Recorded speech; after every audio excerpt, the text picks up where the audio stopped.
শিলা ছিল একজন travel nurse এবং মন্টানা স্টেট হাসপাতালের একটি ইউনিটে কাজ করছিল। এটি ছিল একটি হাসপাতাল যেখানে সে বেশিরভাগ রাতের শিফটে কাজ করত। কদিন রাতে তার ফ্লোরে রোগীর সংখ্যা কম ছিল, তাই তাকে ইচিউতে কাজ করতে পাঠানো হলো।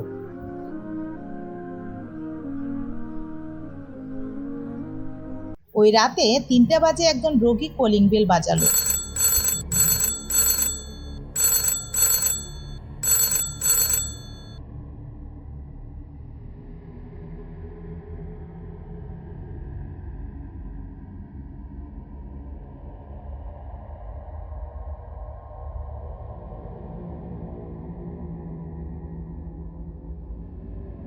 মানে কি? যে নার্স এখানে এসে কোণে দাঁড়িয়ে থাকে সে কি চায়? শিলা বুঝতে পারলো রোগী কিছুটা বিভ্রান্ত। এরপর সে রোগীকে শান্ত করার চেষ্টা করলো এবং বলল, কোন নার্স? স্টেসি? না, অন্য একজন। কিন্তু আর তো কেউ নেই, আমরা দুইজন ছাড়া। যদি সে আবার আসে তাহলে বেল বাজাবেন, আমি সাথে সাথেই আসব।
কিছু সময় পর শিলা ফিরে গিয়ে রোগী মেরিকে দেখল। দেখুন, এখানে আর কেউ নেই, আপনি নিশ্চয়ই স্বপ্ন দেখছেন। নার্স এখানে এসে কোণে দাঁড়িয়ে থাকে সে কি চায়?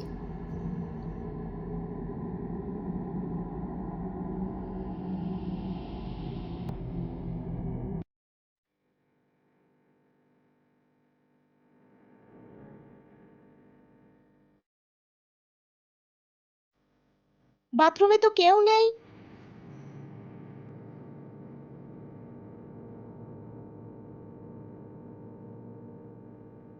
সে দেখতে কেমন? এত অন্ধকার যে বলা মুশকিল। আমি বুঝতে পারছি সে একজন মহিলা, কিন্তু এত অন্ধকার যে তার মুখটা ঠিক দেখা যাচ্ছে না। আমি বাথরুম ব্যবহার করতে চাই। ওহ, এখানে কেউ নেই, আমার উপর ভরসা রাখুন। শুনুন, চিন্তা করবেন না, আমি স্টেশনেই থাকবো। আপনার কিছু লাগলে শুধু আমার নাম ধরে ডাকবেন, আমি সাথে সাথেই আসবো।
কয়েক ঘন্টা পর যখন শিলা রোগীর রুমে তাকে দেখতে ফিরে আসেন, তখন তিনি মেরিকে বাথরুমের মেঝেতে মৃত অবস্থায় পড়ে থাকতে দেখে হতবাক হয়ে যান।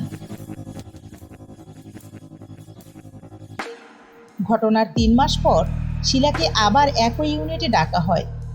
তার আগের রুমটাই তাকে দেওয়া হয়।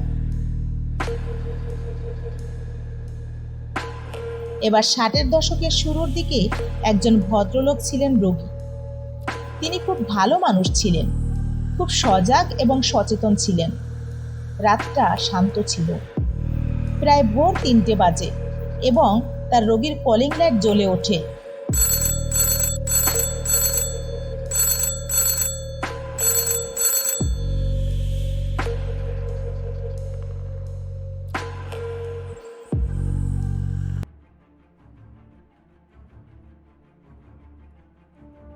আপনি কি নার্স? যে নার্স এখানে এসে কোণে দাঁড়িয়ে থাকে সে কি চায়?